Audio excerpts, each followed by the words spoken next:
Hello guys, welcome back to my channel. तो कैसे हैं आप सभी लोग? आई होप बढ़िया होंगे। जी हाँ, मैं भी बिल्कुल बढ़िया हूँ। चलिए शुरू करते हैं आज के एक्सप्लेनेशन को। एपिसोड 11 की शुरुआत में हम चुआन और पाई को देखते हैं जो आंट जाओ को ढूंढने आए होते हैं। वो दोनों एक होटल में रूम बुक करवाते हैं, पर होटल का owner 2 silver coin per day का कहता है। तो चुआन कहती है तुम्हारा होटल तो पैलेस से भी महंगा है। तो होटल का ओनर बताता है कि ये सारे तो हमारे क्राउन प्रिंस के लगाए टैक्स हैं। चुआन के पास इतना पैसा नहीं होता है, तो पाई एक सिल्वर कॉइन्स का बना बॉक्स होटल ओनर को दे देता है और उसके होटल का एक बढ़िया सा रूम बुक करवाता है। इसके बाद जुआन और पाई सिटी के एक मेलन सीड्स बेचने वाली लेडी के पास जाते हैं और आंट जाओ के बारे में पूछते हैं। तो वो लेडी उन्हें आंट जाओ की उम्र की सभी लेडी के बारे में बताती है, पर जुआन उनकी तरफ देखती है तो हैरान हो जाती है क्योंकि वहाँ की हर लेडी मेलन सीड खा रही थी।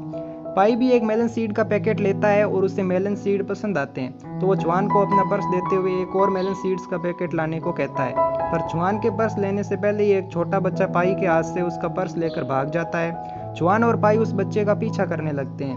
वो बच्चा उस पर्स को अपने मॉम को जाकर देता है।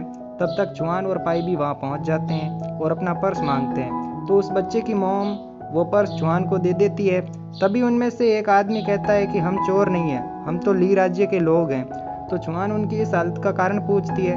दरअसल ये सभी लोग जुआन के कंट्री के लोग ही होते हैं। वो लोग जुआन को कहते हैं कि जब ली राज्य पर डिमोन्स ने अटैक किया था तो उन्होंने हमारे विलेज को जला दिया और हमें वहाँ से भागना पड़ा।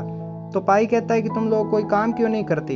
तो वो लोग बताते हैं कि उन डिमोन्स के एक ऑफिसर ने हम पर एक टैक्स लगा दिया और उसके डर से कोई भी हमें अपने यहाँ काम नहीं देता, और अगर हम वापस अपने कंट्री जाएं तो हमें वो लोग मारते हैं। इस पर चुआन वो पर्स उस छोटे बच्चे को दे देती है और उन पैसों से अपने लिए खाना खरीदने को कहती है।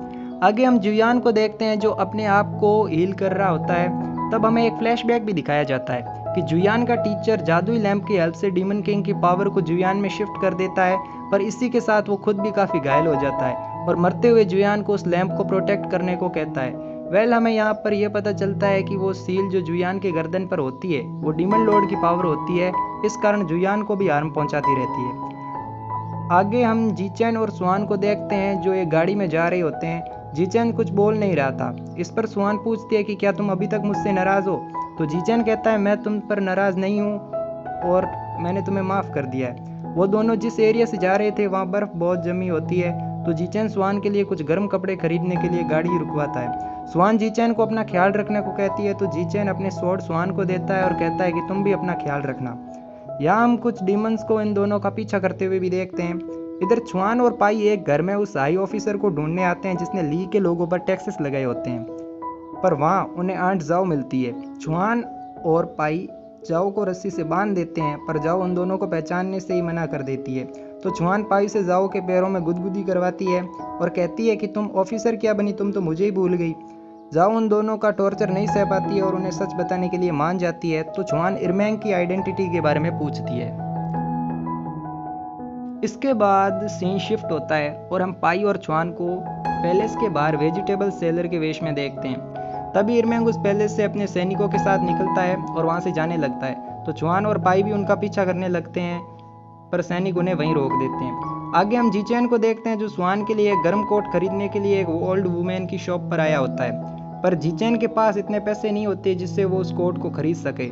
पर थोड़े सोचने के बाद वो अपनी हेयर पिन उस वुमेन को देने लगता है, पर जैसे ही वुमेन उस हेयर पिन को लेने लगती है तो जीचैन उस हेयर पिन को अपने हाथ से छोड़ता नहीं है। ये हेयर पिन प्रिंसेस यान यान ने जीचैन को दी थी, इसलिए जीचैन उस हेयर पिन को वुमेन को नहीं देना चाहता था, पर उस वुमेन के बार बार कहने पर जीचैन वो पिन उस वुमेन को देखकर उस गर्म कोट को लेकर स्वान के पास आ जाता है। पर वहाँ अपने फादर को देखकर उनके यहाँ आने का रीज़न पूछता है, पर उसके फादर कुछ नहीं कहते। जीचैन वो कोट स्वान को पहनाता है। तभी मिनिस्टर जुओ जीचैन से उस जगह से जल्दी निकलने को कहते हैं क्योंकि उन्हें वहाँ खतरा महसूस हो रहा था। इधर इरमैंग एक कसिनो के आगे रुकता है और अंदर जाकर 2 मुर्गों की फाइट पर बैट लगाता है। इरमैंग अभी भी सबके सामने बेवकूफ़ होने की एक्टिंग करता है और मौका पाकर एक सीक्रेट डोर से वहां से चला जाता है। आगे चुआन और पाई जो इरमैंग का पीछा अभी भी कर रहे थे, पर ज़्यादा सैनिक होने के कारण वो इरमैंग तक नहीं पहुंच सकते थे। चुआन पाई से कहती है कि मेरे पास एक आइडिया है, पर तुम्हें एक छोटा सा सेक्रीफाइस करना होगा। इसके बाद हम क्राउन प्रिंस को देखते हैं जो अपनी स्वॉर्ड साफ कर रहा होता है। तभी उसके पास की डीमन स्टैचू में से एक आवाज़ आती है कि जुयान की कोई खबर मिली। तो क्राउन प्रिंस कहता है कि जुयान ड्रैगन किंग को मारने के बाद से ही गायब है। वो बहुत ज़ख्मी है, मेरे ख्याल से वो मर गया होगा। तो उस स्टैचू में से आवाज़ आती है और कहती है कि जुयान इतनी आसानी से नहीं मरेगा, तुम्हारा ब्रदर भी तो वहीं पर था, तुम्हें उससे संभल कर रहना चाहिए। आगे हम इरमैंग को देखते हैं जो उस सीक्रेट डोर से निकलकर एक रूम में आता है जहाँ कुछ लोग उसका इंतज़ार कर रहे होते हैं। इरमैंग उनसे उस मॉन्स्टर के बारे में पूछता है जिसको उन्होंने पकड़ा था। इस पर एक आदमी उस पिंजरे पर से कपड़ा हटा देता है। उस पिंजरे में एक बड़ा सा मॉन्स्टर होता है। इरमैंग जादुई लैंप की हेल्प से उस मॉन्स्टर की पावर ले लेता है और उस मॉन्स्टर को मार देता है। यहाँ हमें पता चलता है कि इरमैंग अपने भाई को हटाकर खुद क्राउन प्रिंस बनना चाहता है। इधर जीचैन और स्वान गाड़ी में जा रहे होते हैं। स्वान सो रही होती है, इसलिए जीचैन उसके ऊपर वो कोट पहनाता है जो उसने खरीदा था। स्वान तभी उठ जाती है और जीचैन की हेयरपिन के बारे में पूछती है कि क्या तुमने उसको बेच दिया, वो प्रिंसेस यानियन ने तुम्हें दी थी। इस पर जीचैन कहता है कि तुम्हें रेस्ट की ज़रूरत है, तुम उस पिन के बारे में इतना मत सोचो। आगे इरमैंग उस जादुई लैंप के बारे में कह रहा होता है कि ये लैंप तुम्हें इतनी पावर दे सकता है जितनी तुम चाहते हो। तभी इरमैंग को स्वान की बात याद आने लगती है कि मुझे तुम्हारी क्यूटनेस और काइंडनेस पसंद है, और इरमैंग ये सुनकर हंसने लगता है। इस पर एक आदमी इरमैंग से कहता है कि हमें आज रात को अटैक करना चाहिए। तो इरमैंग अटैक करने से मना करता है और कहता है कि अभी मुझे फुल प्रूफ प्लान चाहिए। आगे स्वान और जीचैन मिनिस्टर जुओ के साथ एक केव के बाहर पहुंचते हैं जहाँ स्वान की मॉम उनका वेट कर रही थी। स्वान की मॉम उनको केव के अंदर चलने को कहती है क्योंकि बाहर बहुत ठंड होती है। स्वान पाई को जाओ जैसा बनने को कहती है।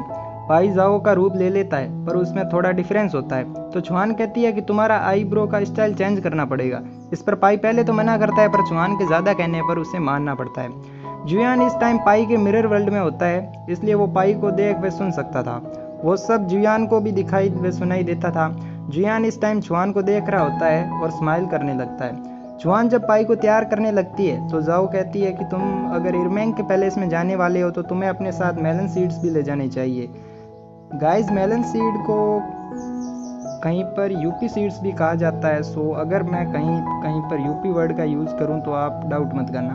तो स्वान जाओ की बात सुनकर कहती है कि तुम सेकंड प्रिंस के पैलेस में यूपी सीड्स कैसे खा सकती हो, तुम हमें फंसाना चाहती हो। इधर मिनिस्टर जाओ जीचैन को एक कोट पहनने को देता है पर जीचैन मना कर देता है। इस पर मिनिस्टर जुओ को भी बुरा लगता है क्योंकि वो खुद इतना बुरा आदमी ज़रूर था पर उसके बेटे के लिए उसका प्यार एकदम साफ था।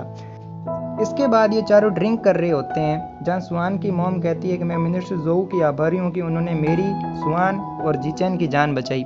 इस पर मिनिस्टर जुओ कहता है कि प्रिंसेस स्वान रॉयल फैमिली से है और उनकी जान बचाना मेरी ड्यूटी है। इसके बाद वो जीचैन को अपने हाथ से खाना भी खिलाते हैं पर जीचैन वहाँ से बीमार होने का बहाना करके चला जाता है। इससे जुओ को भी बुरा लगता है क्योंकि अब तो उनका खुद का बेटा भी उनकी परवाह नहीं करता है। जीचैन जाते समय अपने पिता जुओ का दिया हुआ वो कोट पहन लेता है। इस पर जुओ को भी थोड़ा अच्छा लगता है। आगे बाई जाओ के रूप में इरमैंग के पैलेस में आ जाता है और इरमैंग के रूम के बाहर सारे मेड्स और सर्वेंट को वहाँ से जाने के लिए कहता है। इसके बाद वो इरमैंग के रूम की तलाशी लेने लगता है। तभी इरमैंग वहाँ आ जाता है तो पाई उसे देखकर डर जाता है और कहता है कि रॉयल हाईनेस मुझे माफ़ कर दीजिए। पर इरमैंग पूछता है कि क्या तुम्हें सियांगचो माउंटेन की याद आ रही है। तो इस पर पाई कहता है कि हाँ, पर मुझे सियांगचो माउंटेन की टी बहुत पसंद है। इस पर इरमैंग कहता है कि जुयान के साथ एक लड़का था जो उसके साथ हमेशा रहता था, उसका क्या नाम था। तो पाई कहता है कि उसका नाम लॉर्ड पाई था। तो इरमैंग कहता है मुझे जादुई लैंप तुम्हारे घर में छुपाना है, क्या तुम उसे अपने साथ ले जा सकती हो। तो इस पर पाई पूछता है कि क्या जादुई लैंप यहीं पर है। इसी के साथ एपिसोड 11 यहीं समाप्त होता है। मैं मिलता हूँ आपको किसी नेक्स्ट एक्सप्लेनेशन वीडियो में। Thank you for watching guys.